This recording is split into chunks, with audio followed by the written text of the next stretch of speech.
శివాజీ కోట అంటారు, శివాజీ స్టాచ్యూ ఒక్కటే కనపడదంటే. కోటతో పాటు అవి శిథిలమైపోయింటాయి లేవే. ఓ ఆంధ్ర అమ్మాయిలు, ఆగండి ఆగండి, నేను తెలుగు గైడ్ని. అటు వెళ్తే మరాఠీలో వాయిస్తారు, ఇటు రండి. నువ్వు తెలుగులో వాయిస్తావా? ఇంతకీ ఈ కోట కదేంటి? చెబుతా. కొన్ని వందల సంవత్సరాల క్రితం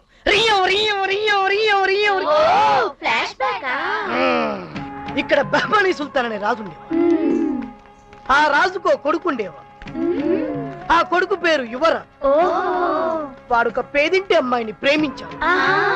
కానీ రాజుగారు ఆ పెళ్లి ఒప్పుకోలేదు. దాంతో ఆ ప్రేమికులిద్దరు పై నుంచి దూకి చచ్చిపోయారు. వాళ్ళ అమ్మల ప్రేమ గుర్తుగా ఇక్కడ ఒక వింత జరుగుతుంది. ఈ ఆర్చ్ దగ్గర నిలబడి ప్రియురాలు సలీం అని పిలిస్తే అక్కడి నుండి అనారని వినబడుతుంది. ఇక్కడ నుండి దేవదా అంటే అక్కడి నుండి పారు అని వినబడుతుంది. ఇక్కడ నుండి ప్రియా అని పిలిస్తే అక్కడి నుండి ప్రియా అని వినబడుతుంది. ఎవరు పిలిచినా వినపడుతుందా? నిజమైన ప్రేమికులు పిలిస్తే వినబడుతుంది. పిలిచే వాళ్ళలో నిజమైన ప్రేమ ఉంటేనే పలికే వాళ్ళు పలుకుతారు. ఓహో, ఇది ఇక్కడి కథ. చాలా థ్యాంక్స్. పదండి వెళ్దాం. పదండే వెళ్దామని చేతులు ఊపుకుంటూ వెళ్తే మీ వెనక వచ్చే వాళ్ళకు నేను ఈ కథ చెప్పాలి. ఈ కథ నేను చెప్పాలంటే నేను బ్రతుకుండాలి. నేను బ్రతుకుండాలంటే భోంచేయాలి. భోంచేయాలంటే నా జాకెట్ మనీ నీ పాకెట్ లో వెయ్యాలి. థ్యాంక్స్ అమ్మా. మీ ప్రేమను పరీక్షించుకోండి.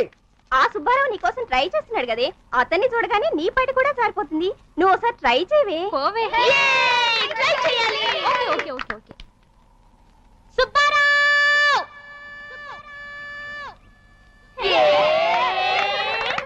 సుబ్బారావు.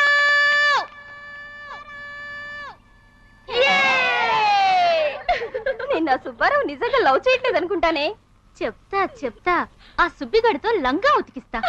ఏ రాణి, నీ డ్రీమ్ బాయ్ పిలు, రిప్లై వస్తుందేమో చూద్దాం.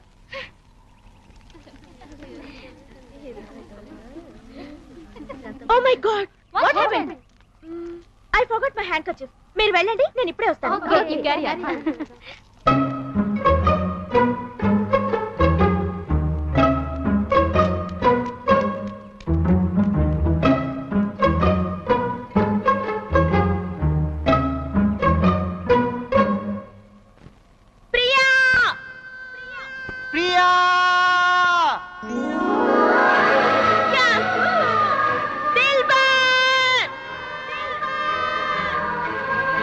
मेरी जानू,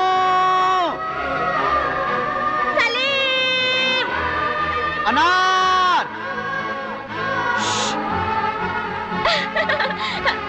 ఏంటి మాతో ఖర్చుపని అబద్ధం చెప్పి నీ లవ్ టెస్ట్ చేసుకుంటున్నావా? అవునే, ఐఎమ్ వెరీ హ్యాపీ. నా డ్రీమ్ బాయ్ రిప్లై ఇస్తున్నాడు, నన్ను లవ్ చేస్తున్నాడు. ఏ నీది ట్రూ లవే, కంగ్రాట్స్. తమిళ్లో చెప్పవే.